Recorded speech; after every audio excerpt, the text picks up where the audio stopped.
মই ৰেখা চাৱৰ chicken curry এখন বনাবলৈ এতিয়া লৈছোঁ। আহকচোন আমি কিদৰে বনাওঁ চাওঁ হওক। এয়া চিকেন, পিঁয়াজ, নহৰু, ধনিয়া পাতা, এয়া মই মিট মছলা দিম এতিয়া।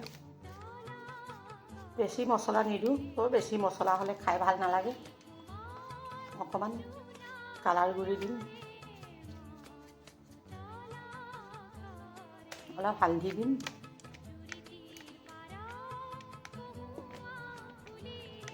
নহৰু পিঁয়াজ পেষ্ট কৰিবই, সেইটো কাৰণে